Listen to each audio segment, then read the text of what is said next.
दोस्तों नमस्कार। धनतेरस की पूजा दिवाली की शुरुआत है। यह कार्तिक माह के कृष्ण पक्ष के 13वें दिन शुरू होता है। अंग्रेजी कैलेंडर के अनुसार यह प्रत्येक वर्ष अक्टूबर नवंबर में मनाया जाता है।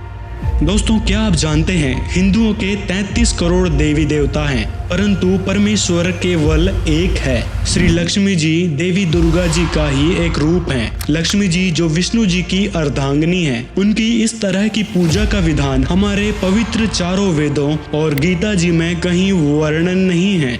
सभी देवी देवताओं की पूजा का आधार वेद और गीता होने चाहिए, न कि लोक वेद। समुद्र मंथन के समय भगवान धनवंतरी यानी विष्णु जी अमृत कलश लेकर प्रकट हुए थे। इसीलिए इस दिन को धनतेरस या धन त्रयोदशी के नाम से जाना जाता है। पौराणिक कथा के अनुसार समुद्र मंथन के समय भगवान विष्णु धनवंतरी रूप में प्रकट हुए थे। धनवंतरी जी आयुर्वेद के जनक हैं। आपको बता दें भारत सरकार ने 28 अक्टूबर 2016 में धनतेरस के दिन को राष्ट्रीय आयुर्वेद दिवस के रूप में मनाने का निर्णय लिया है। आयुर्वेद में धन शब्द का अभिप्राय स्वास्थ्य से है। लोगों ने इस धन शब्द का मतलब रुपये पैसों से मान लिया है, जबकि मनुष्य के लिए असली धन उसका स्वास्थ्य होता है। पहले के समय में लोग सोने चांदी तांबे पीतल के गृह उपयोगी सामान खरीदते थे, लेकिन बदलते दौर के साथ लोग धनतेरस पर सोने चांदी हीरे के आभूषण के अलावा मोबाइल वाहन अन्य महंगे सामान खरीदने लगे हैं। धनतेरस के दिन से दीपावली के दिन तक लोग अपने आसपास और घरों में दीप प्रज्वलित करते हैं। लोगों की धारणा है कि ऐसा करने से माँ लक्ष्मी प्रसन्न हो जाती हैं, घर में धन की वृद्धि होती है। लोक मान्यताओं के अनुसार धनतेरस पर लोग धन की देवी लक्ष्मी जी एवं धन के कोषाध्यक्ष कुबेर जी एवं धनतरी और यम की पूजा अर्चना करते हैं। लोगों का ऐसा विश्वास है कि धनतेरस को बर्तन सामान सोने चांदी के आभूषण अवश्य खरीदने चाहिए, जिसे वह शुभ मानते हैं, तथा इसी अटूट अंधविश्वास के चलते लोग धनतेरस के दिन झाड़ू खरीदने को भी जरूरी समझते हैं और कहते हैं कि माँ लक्ष्मी साफ सुथरे घर में प्रवेश करती हैं। लेकिन घर की साफ सफाई करने से ही माँ लक्ष्मी प्रसन्न नहीं होंगी। उसके लिए हमें अपने विचारों में सतभक्ति का समावेश करना होगा।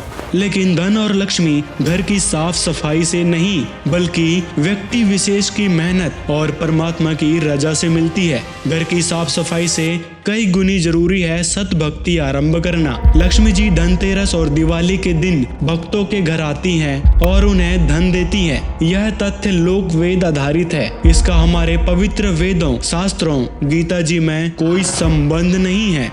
दोस्तों लक्ष्मी जी की पूजा करने के बावजूद भारतीय गरीब क्यों हैं? सतत विकास समाधान नेटवर्क SDSN में स्वतंत्र विशेषज्ञों के एक समूह द्वारा राष्ट्रों की प्रगति रिपोर्ट प्रकाशित की जाती है। वैश्विक सतत विकास रिपोर्ट 2022 के अनुसार 163 देशों में भारत 121 स्थान पर है। यह वर्ष 2021 में 120वें स्थान और वर्ष 2020 में 117वें स्थान पर था। भारत देश की बहुत सी आबादी संयुक्त राष्ट्र के मानकों के अनुसार गरीब है।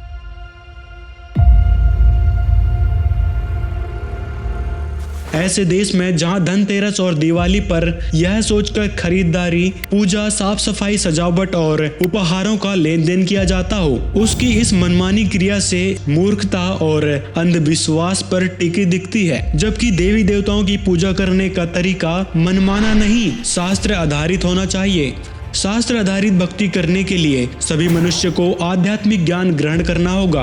आध्यात्मिक ज्ञान ग्रहण करने के लिए तत्वदर्शी संत की शरण में जाना होगा। दोस्तों आप जानते हैं हम सभी देवी देवताओं की इतनी भक्ति करते हैं, फिर भी दुखी क्यों हैं?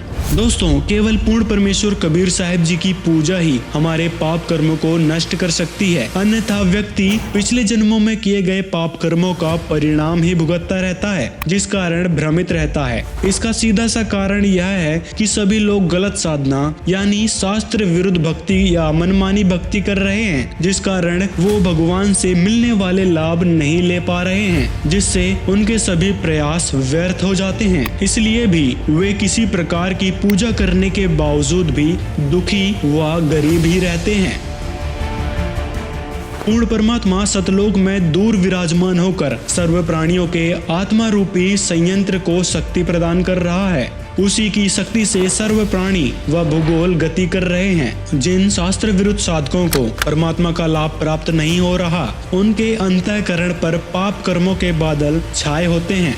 सद्गुरु शरण में आने के पश्चात सत्य साधना यानी शास्त्र विधि अनुसार भक्ति करने से पाप कर्मों के बादल समाप्त हो जाते हैं, जिस कारण से पूर्ण संत की शरण में रहकर मर्यादावत साधना करने से परमात्मा से मिलने वाली शक्ति प्रारंभ हो जाती है। परमेश्वर कबीर जी के प्रिय शिष्य संत गरीबदास जी महाराज ने कहा है, जैसे सूरज के आगे बदरा ऐसे कर्म छयारे, प्रेम की पवन करे चित मंजन, झलके तेज नयारे।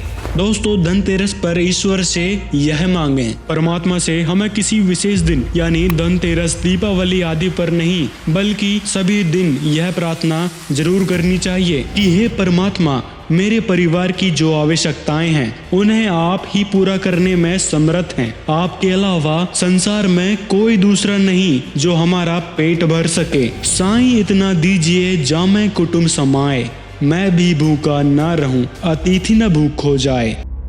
दोस्तों, तीनों देवताओं की भक्ति करने वाले को श्रीमद् भागवत गीता में क्या कहा गया है? श्रीमद् भागवत गीता अध्याय 7 के श्लोक 15 में कहा है कि तीनों गुण रजगुण ब्रह्मा, सदगुण विष्णु तथा तमगुण शिव जी रूपी माया जाल द्वारा जिनका ज्ञान हरा जा चुका है, अर्थात जो साधक इन तीनों देवताओं से भिन्न प्रभु को नहीं जानते, इन्हीं से मिलने वाले क्षणित लाभ से ही मोक्ष मानकर इन्हीं से चिपके रहते हैं, इन्हीं की पूजा करते रहते हैं। ऐसे व्यक्ति असुर स्वभाव को धारण किए हुए मनुष्यों में नीच दूषित कर्म करने वाले मूर्ख जन मुझ काल ब्रह्म को नहीं भजते।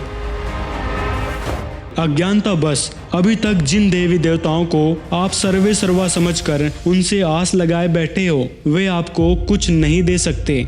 जब आपको तत्वदर्शी संत से तत्व ज्ञान हो जाएगा तो आप पूर्ण परमेश्वर को समझ पाओगे और यह जान पाओगे कि सच्चा आनंद देने वाला यानी सच्चिदानंद केवल पूर्ण परमात्मा कबीर साहिब है, जो मनुष्य की सभी इच्छाएं पूरी कर उसे मोक्ष प्रदान करता है।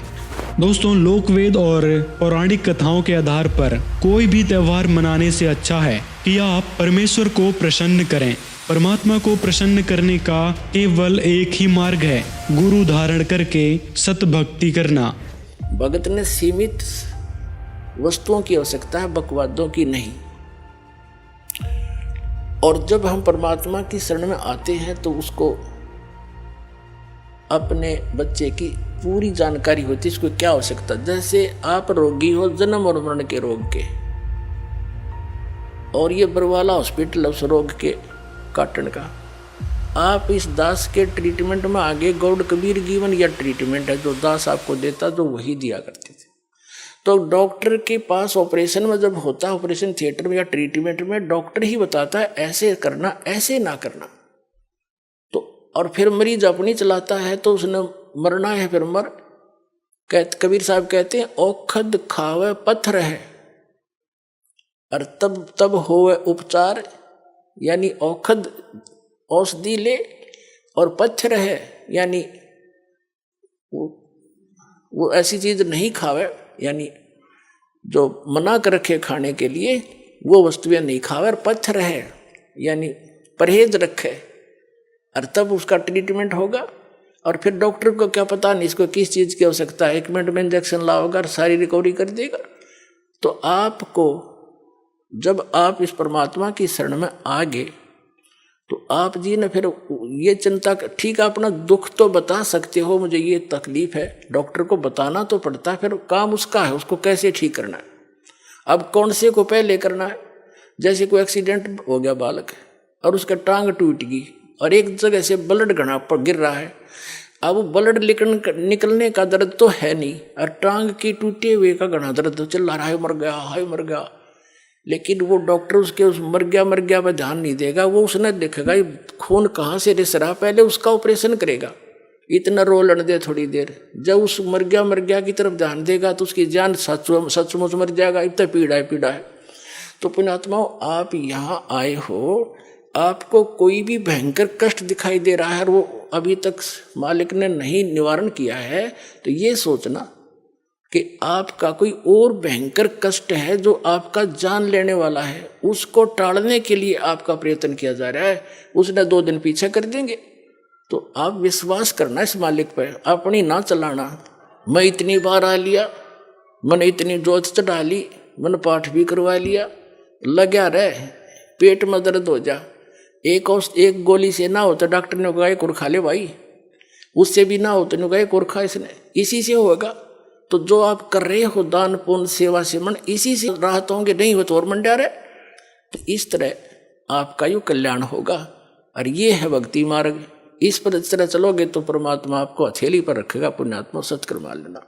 पूर्ण परमात्मा की जानकारी तत्वदर्शी संत ही बता सकते हैं, जो स्वयं पूर्ण परमात्मा होता है। गीता अध्याय 4 के श्लोक 34 में गीता ज्ञानदाता ने तत्वदर्शी संत की खोज करने के लिए कहा है। पूर्ण संत 4 वेदों, 6 शास्त्र, 18 पुराणों और सभी ग्रंथों का पूर्ण ज्ञाता होता है। वह उसका सार जानता है। वर्तमान में इस पूरी धरा पर एकमात्र तत्वदर्शी जगत गुरु संत रामपाल जी महाराज हैं, जो सभी धर्मों के ग्रंथों से प्रमाणित रहस्यमय ज्ञान बताते हैं।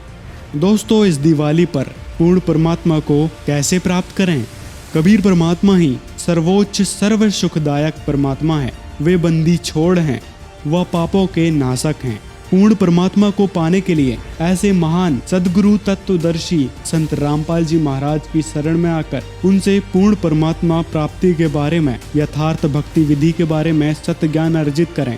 इस संसार में एक पल का भरोसा नहीं है। कबीर मनुष्य जन्म दुर्लभ है, मिले न बारंबार। जैसे तरवर से पत्ता टूट गिरे, बहुर न लगता डार। अतः आप सभी से निवेदन है, शीघ्र अति शीघ्र संत रामपाल जी महाराज जी से नाम दीक्षा लें, व सत भक्ति की शुरुआत करें। अगर आप ये वीडियो YouTube पर देख रहे हैं तो हमारे चैनल को सब्सक्राइब करें और बेल आइकन को दबाना ना भूलें। अगर आप Facebook पर ये वीडियो देख रहे हैं तो हमारे पेज को लाइक करें।